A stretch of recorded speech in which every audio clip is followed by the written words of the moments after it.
नमस्कार,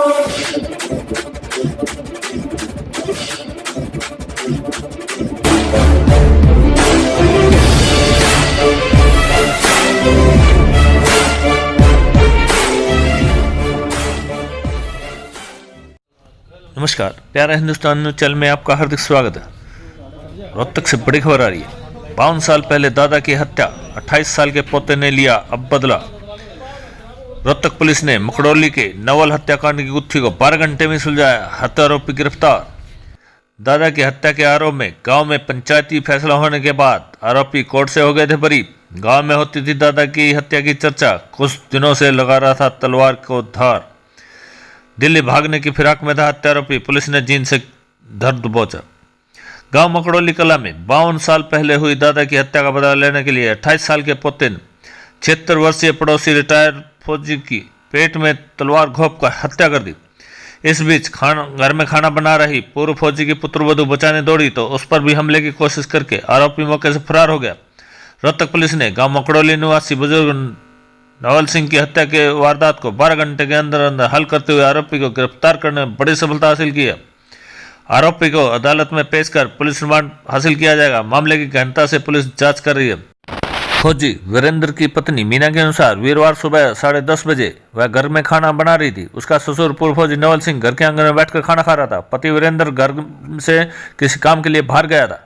इसी बीच घर में पड़ोसी संदीप उर्फ गोड़ा आया और वीरेंद्र के बारे में पूछने लगा, जिस पर मीना ने पति के बाहर जाने की बात कही।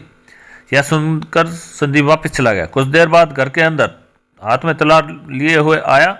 मीना रसोई के पास ही खड़ी थी। मीना के देखते देखते संदीप ने अपने हाथ में ली तलवार से ससुर नवल सिंह पर हमला कर दिया। संदीप ने नवल सिंह के पेट में तलवार घोंप दी। इसके बाद फिर से संदीप ने तलवार से और वार करने की कोशिश की, जिस पर मीना चिल्ला उठी और संदीप को पकड़ने की कोशिश की। इस दौरान संदीप ने मीना पर भी तलवार से जानलेवा हमला करने की कोशिश की। मीना ने तलवार तो पकड़ ली, जिससे तलवार मौके पर ही गिर गई। आरोपी संदीप रुकवाड़ा उसे उसके पति व बेटे के साथ जान से मारने की धमकी देता हुआ फरार हो गया। खून से लथपथ हालत में नवल को पड़ोसी राजवीर व रविंदर की सहायता से इलाज के लिए पीजीआई लेकर पहुंचे, जहां डॉक्टरों ने उसे मृत घोषित कर दिया। डीएसपी सज्जन कुमार के मुताबिक एसपी राहुल शर्मा ने इस मामले की जांच रोहतक सदर थाना के प्रभारी इंस्पेक्टर शमशेर सिंह व CIA 2 के प्रभारी सब इंस्पेक्टर नरेश कुमार को संयुक्त रूप से सौंपी थी। दौरान जांच सहायक उपनिरीक्षक सतीश काद्यान को सूचना मिली कि आरोपी संदीप गोड़ा दिल्ली भागने की फिराक में है। सूचना मिलते ही पुलिस ने छापा मार संदीप को जींद के एरिया से गिरफ्तार कर लिया। आरोपी को शुक्रवार को पेश कर रिमांड हासिल किया जाएगा। सज्जन कुमार के मुताबिक आरोपी शादीशुदा और एक बेटी का पिता है। गांव में अक्सर उसके दादा श्रीलाल की हत्या होने की चर्चा होती थी। इस बात से वह बहुत परेशान था। हालांकि दोनों परिवार में अब पड़ोसी अच्छे संबंध थे, मगर अक्सर होने वाली चर्चा से उसे बदला लेने का फैसला लिया था, जिसके चलते उसके पास पहले से रखी एक तलवार को वह पिछले कई दिनों से धार लगाना शुरू कर दिया था। पुलिस के अनुसार 52 साल पहले आरोपी संदीप के दादा श्रीलाल की हत्या किसी विवाद के चलते मृतक नवल सिंह व उसके परिवार के सदस्यों ने कर दी थी, जिस मामले में सभी जेल भी गए थे। मगर बाद में गांव में पंचायती तौर पर फैसला होने के बाद आरोपी कोर्ट से बरी हो गए थे। श्रीलाल की हत्या होने के 2.5 माह बाद संदीप के पिता पैदा हुए। बाद में कुछ समय बाद दोनों परिवारों के बीच आना जाना भी शुरू हो गया था। दादा श्रीलाल की मौत की टीस संदीप और गोड़ा के मन में घर कर गई थी, जिसको लेकर वह पिछले कई दिनों से इस हत्या को वारदात को अंजाम देने की फिराक में था और उसने वीरवार को इस घटना को अंजाम दे दिया। लेकिन पुलिस ने आरोपी को गुप्त सूचना के आधार पर तुरंत धर दबोचा।